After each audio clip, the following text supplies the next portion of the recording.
Chapter 19 of The Giver. Jonas glanced at the clock. There was so much work to be done, always, that he and the Giver simply sat and talked, the way they just had. "I'm sorry that I wasted so much time with my questions," Jonas said. "I was only asking about release because my father is releasing a new child today, a twin. He has to select one and release the other. They do it by weight." Jonas glanced at the clock. "Actually, I suppose he's already finished. I think it was this morning." The Giver's face took on a solemn look. "I wish they wouldn't do that," he said quietly, almost to himself. "Well, they can't have two identical people around. Think how confusing it would be," Jonas chuckled. "I wish I could watch," he added, just as an afterthought. He liked the thought of seeing his father perform the ceremony and making the little twin clean and comfy. His father was such a gentle man. "You can watch," the Giver said. "Nah," Jonas told him. "They never let children watch. It's very private." "Jonas," the Giver told him, "I know that you read your training instructions very carefully. Don't you remember that you are allowed to ask anyone anything?" Jonas nodded. "Yeah, but..." "Jonas, when you and I have finished our time together, you will be the new receiver. You can read the books. You'll have the memories. You have access to everything as part of your training. If you want to watch release, you simply have to ask." Jonas shrugged. "Huh? Maybe I will then. But it's too late for this one. I'm sure it was this morning."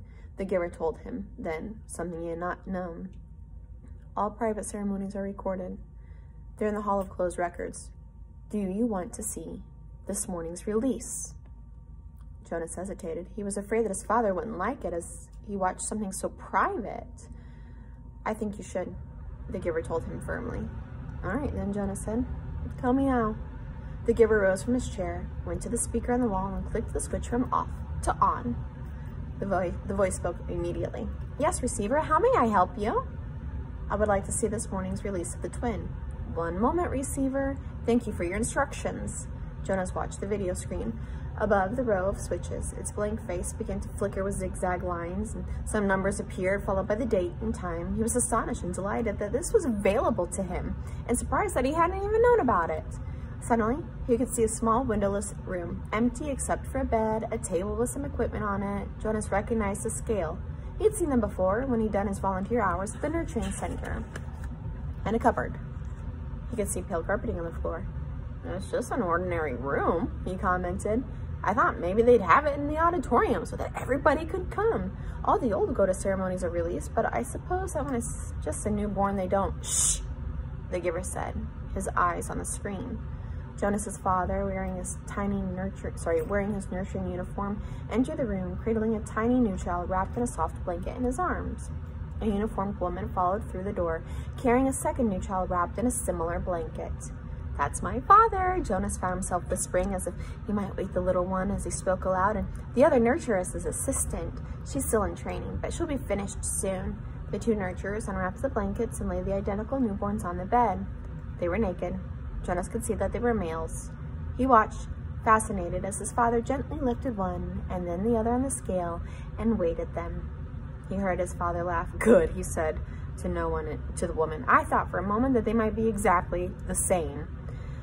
Then we would have a problem. But this one," he handed one over after rewrapping it to his assistant, "is 6 pounds even. So you can clean him up and dress him and take him over to the center."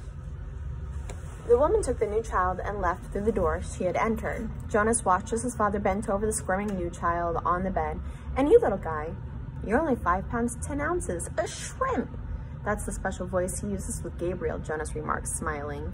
"Watch," the Giver said. "Now he cleans him up and makes him comfy," Jonas told him. "He already told me." "Be quiet, Jonas. Watch," the Giver commanded in a strange voice. Obediently, Jonas concentrated on the screen, waiting for what would happen next. He was especially curious about the ceremony part. His father turned and opened the cupboard. He took out a syringe and a small bottle. Very carefully, he inserted the needle into the bottle and began to fill the syringe with clear liquid. Jonas winced sympathetically. He had forgotten that new children had to get shots. He had hated shots himself, though he knew that they were necessary. To his surprise, his father began to very carefully to direct the needle into the top of the new child's forehead, puncturing the place where the fragile skin pulsed. The newborn squirmed and wailed faintly.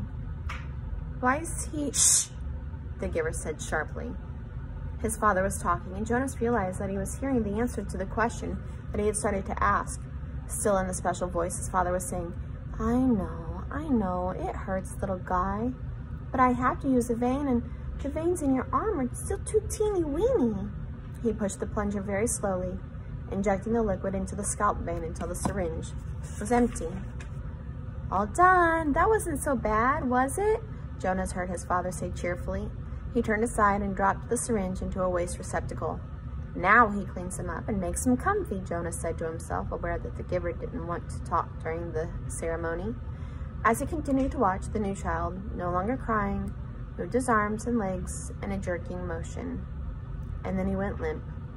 His head fell to the side, his eyes half open, and then he was still. With an odd, shocked feeling, Jonas recognized the gestures and posture and expression. They were familiar. He'd seen them before, but he couldn't remember where. Jonas stared at the screen, waiting for something to happen, but nothing did. The twin lay motionless. His father was putting things away, folding the blanket, closing the cupboard, and then once again, as he had on the playing field, he felt that choking sensation.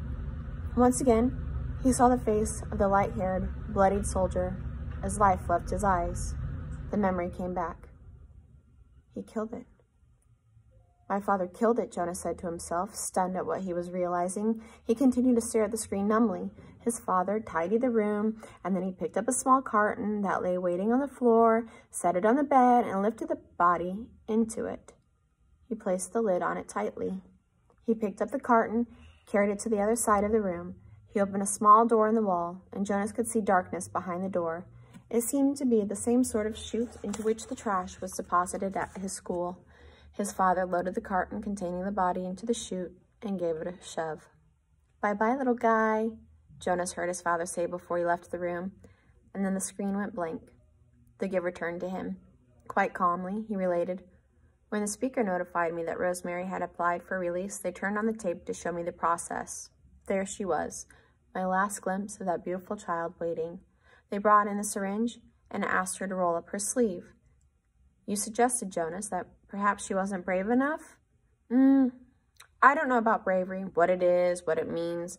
I do know that I sat here with numb horror, wretched with helplessness, and I listened as Rosemary told them that she would prefer to inject herself. And then she did so. I didn't watch. I looked away. The giver turned to him. There you are, Jonas.